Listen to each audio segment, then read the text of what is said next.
Hey everyone, it's Quickie Baby and welcome back to World of Tanks, and in today's video I plan to answer one of my most frequently asked questions of all time: what is the first tier 10 tank that you should get? Now, firstly, I want to clarify, you should definitely play this game for fun and not just be on a mission to be able to unlock all of the different overpowered tanks in World of Tanks. That's definitely the best way to do it. So I think that if you've got the time and you want to mess around down all of the tech trees, just play towards a tank that you think looks like the one for you. Try and pick a vehicle that either looks cool or that has a playstyle that's going to match how you would like to play World of Tanks. However, some people are not going to want to watch a bunch of the YouTube videos on this channel to get an idea of what all of the tier 10 tanks are like.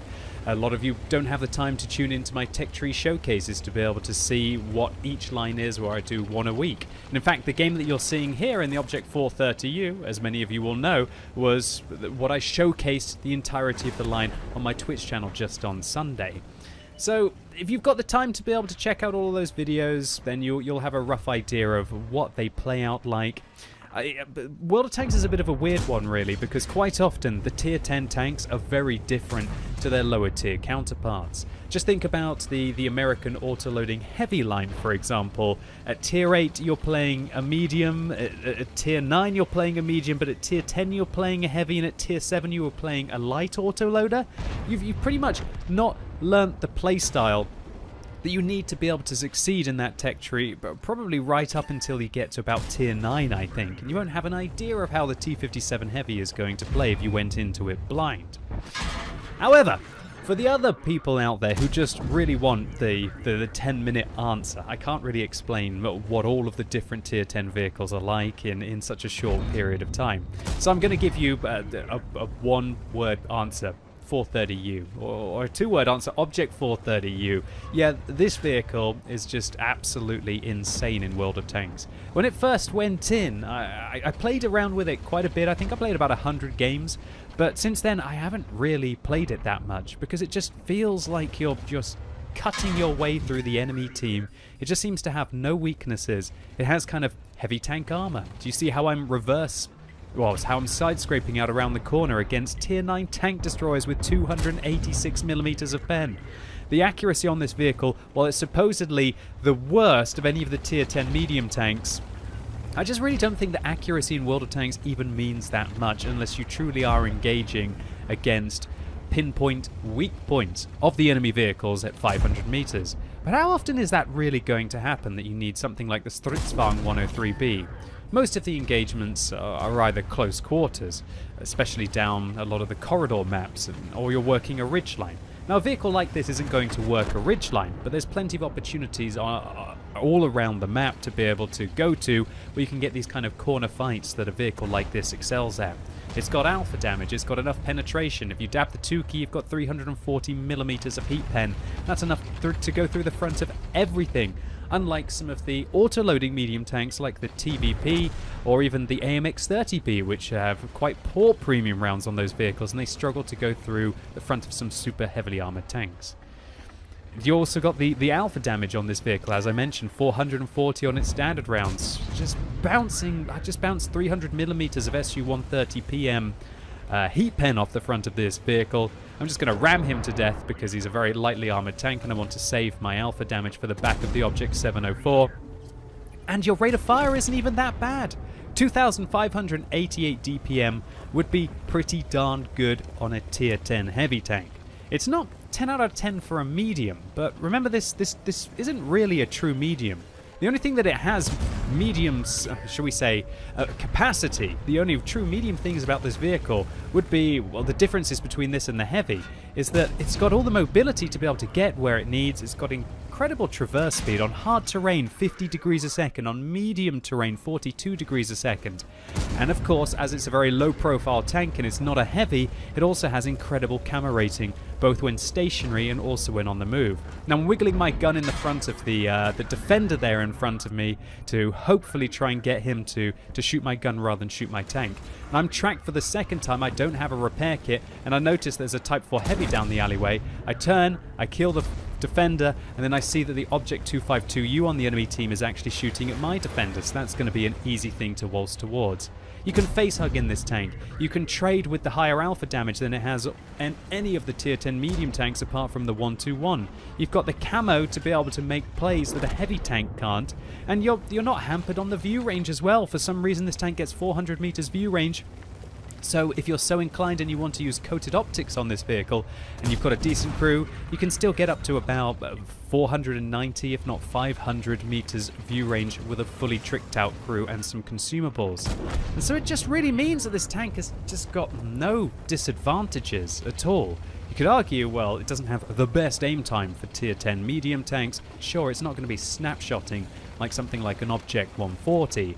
But when you have all of the other capacity of the tank, do you really need to play that kind of clutch, finesse-style World of Tanks combat at tier 10 when you're engaging your targets with quick precision, with decent aim time and good gun handling? Talking about gun handling, the gun handling on this tank is not bad at all.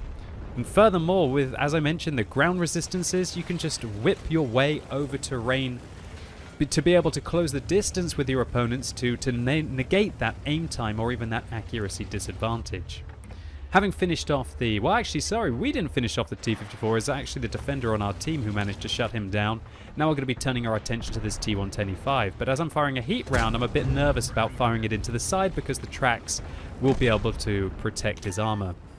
Now we're loading an AP round, as we know that he's got no chance of being able to turn the vehicle around quickly. We put one into his tracks. He actually manages to ammo rack us and track us there with a heat round. I thought that the tracks might absorb that, but we're going to be able to finish him off. The 385 damage, you can be pretty darn sure that you're going to roll for that with 440.